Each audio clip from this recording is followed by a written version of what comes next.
Depuis une petite clinique de Mogadiscio, la capitale somalienne, ces enfants sont soignés pour des problèmes de malnutrition. Beaucoup sont atteints aussi de problèmes respiratoires ou de l'appareil digestif. Après plus d'1 an de maladie récurrente, Mariama Mohamed a décidé d'amener son fils à l'hôpital. J'ai amené mon fils à l'hôpital le samedi parce qu'il souffrait de maladies chroniques depuis environ 1 an. Parfois il allait mieux, mais à chaque fois il retombait malade. Depuis que je l'ai amené ici, on dirait qu'il va de mieux en mieux et il a reçu un traitement et aussi du lait. 3 ans se sont écoulés depuis que la famine a frappé la Somalie. Elle a tué plus de 250 000 personnes pour plus de la moitié des enfants. Mais de nombreux Somaliens continuent d'avoir faim. L'immense majorité d'entre eux sont ceux qui avaient dû quitter leur région pour fuir la famine. Aujourd'hui, ces personnes vivent toujours dans des camps de déplacés. Mon père avait des fermes à Balad, mais nous avons fui et nous sommes venus nous installer à Mogadiscio parce que nos terres étaient devenues totalement arides. Avec un accès limité à l'eau potable, à des sanitaires et à de la nourriture de base, les enfants vulnérables tombent facilement malades. À l'époque de la famine, Youssouf Cheikh Abdi travaillait dans la région du Moyen Chabelle, au sud de Mogadiscio. La situation a empiré quand le groupe islamiste des Chebab a interdit aux organisations internationales de venir sur leur territoire. Quand il y avait la famine, le taux de malnutrition était très élevé. Maintenant, ça continue, mais ça a chuté. Ce n'est pas fini. Parce qu'avec l'insécurité, les gens ont du mal à trouver de la nourriture.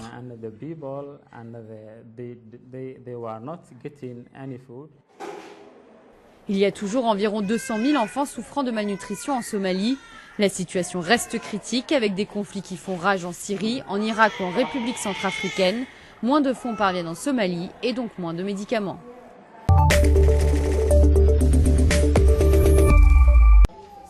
À seulement 1 mois, la petite fille de Hadjara a échappé de peu à la mort. En cause, une pénurie de lait.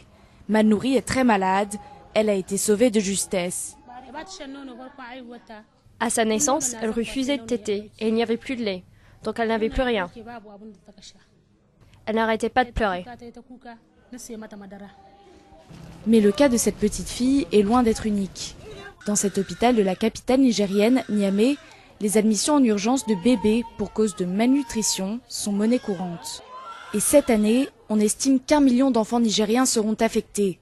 Ce problème de santé majeur s'explique par les pénuries fréquentes de nourriture, de mauvaises conditions d'hygiène et une méconnaissance des règles de nutrition de base, surtout en ce qui concerne l'allaitement. Parce que les mères, ils ne savent pas à quel âge il faut sévrer les enfants.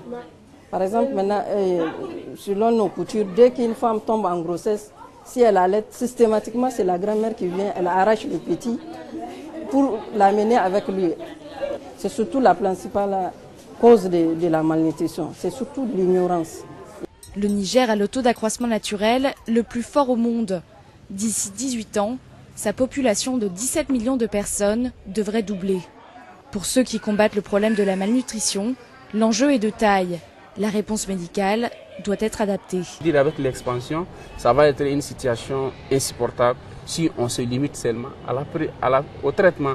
C'est pour cela, depuis un certain moment, on met plus d'accent, on fournit plus d'efforts dans la prévention, en plus du traitement.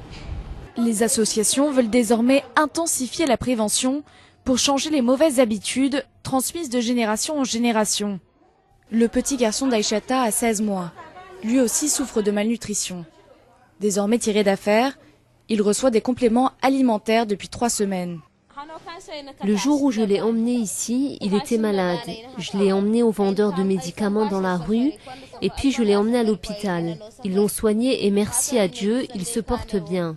Il a pris du poids. Alors que le pays se concentre sur la lutte contre le groupe terroriste Boko Haram, les travailleurs de santé savent qu'ils font face à une bombe à retardement démographique et qu'ils sont engagés dans une course contre la montre.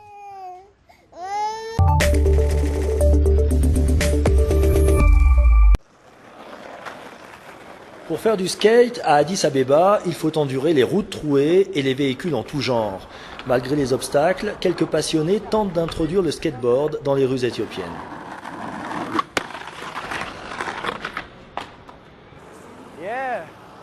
On se sert de tout ce qu'on trouve dans les rues d'Addis.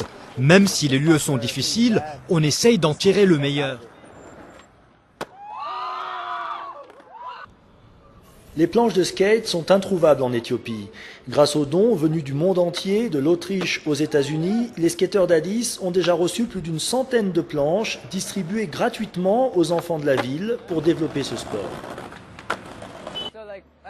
Quand les gens voient un nouveau sport qu'ils n'ont pas l'habitude de voir en Afrique, ils sont étonnés et contents de voir ça ici.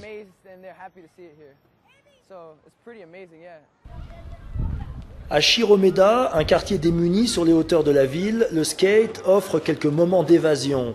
Israël Dégéné a construit cette rampe pour occuper les jeunes, garçons et filles, et lutter contre la délinquance. Dans ce quartier, il n'y a rien pour les jeunes. C'est le seul endroit où ils peuvent venir, passer du temps et faire quelque chose de positif.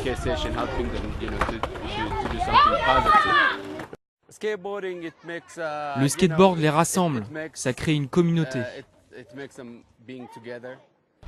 Et tous les samedis, les skateurs de Chiromeda lâchent leurs planches pour faire une bonne action, aider une mère célibataire, faire du nettoyage et montrer que les casse-cou à roulettes ont aussi un grand cœur.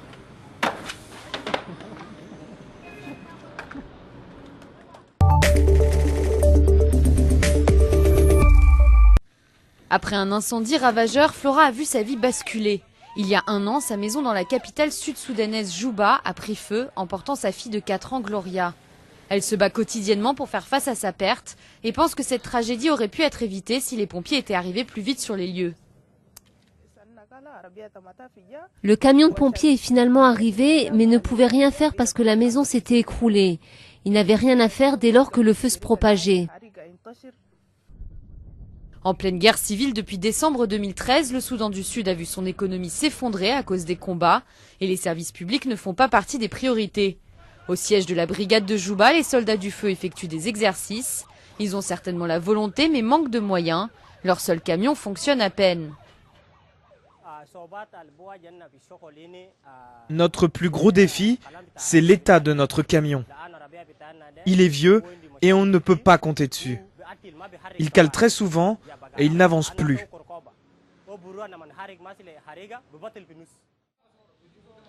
Les défaillances n'ont pas échappé aux autorités du plus jeune pays d'Afrique. Le maire de Juba se dit confiant pour l'avenir et promet des changements rapides.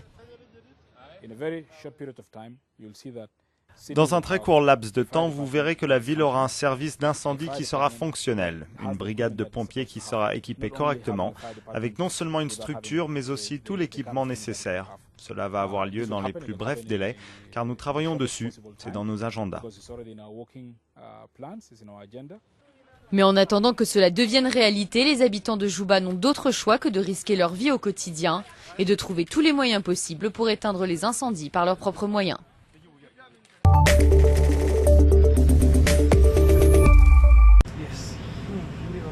Quelques blessures légères seulement et déjà Pamba Tamang raconte comment il a survécu 120 heures enseveli. Un miracle pour cet employé d'hôtel de 15 ans. Quand je me suis réveillé, j'étais dans le noir absolu et j'ai réalisé qu'il y avait eu un tremblement de terre. Je suis resté là où j'étais à réfléchir. Pendant 5 jours, il se nourrit d'un peu de beurre clarifié. Les militaires israéliens qui l'ont pris en charge restent stupéfaits face à son état de santé. Il est arrivé ici, il a été examiné. Il parlait avec nous de façon remarquable. Il était entièrement conscient, comprenait nos questions, nous étions capables de communiquer. Il n'a pas l'air d'avoir de blessures importantes. L'hôtel de 9 étages où se trouvait Pamba s'est effondré avec le séisme de magnitude 7,8 samedi. L'Axman a dû retirer son équipement pour atteindre le jeune homme et l'extraire des décombres. Je suis arrivé à lui. Je lui ai donné de l'eau et je lui ai dit « Nous sommes ici pour te sauver, mon frère. Ne t'inquiète pas. » Il était vraiment étonné à ce moment-là. Il m'a dit « Tu es un Dieu qui est venu à moi. S'il te plaît, sauve-moi. » Alors que le bilan des victimes s'alourdit, les chances de retrouver des survivants s'amenuisent. La course contre la montre touche à sa fin pour les sauveteurs qui espèrent encore trouver d'autres miraculés.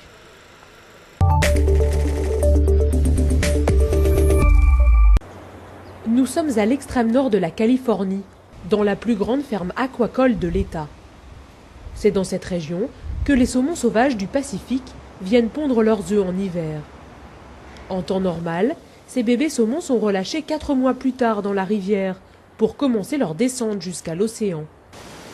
Mais cette année, à cause de la sécheresse, le voyage se fera en camion. Combien de kilos il nous reste à charger, Joe? 180? Donc on a déjà presque 300 kilos dans le camion, c'est bien. Aujourd'hui, Brett doit charger 600 000 poissons dans ses camions-citernes remplis d'eau réfrigérée.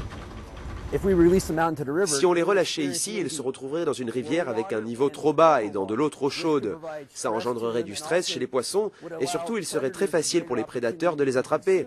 Alors pour leur donner une chance de survivre, on les transporte en camion sur un peu plus de 300 km jusqu'à la baie pour qu'ils puissent commencer leur voyage dans l'océan Pacifique. À la nage, les saumons mettent 3 semaines pour rejoindre l'océan. En camion, le voyage ne durera que 4 heures. Destination, la baie de San Francisco. L'opération coûte cher. Au total, 12 millions de petits saumons vont être ainsi convoyés.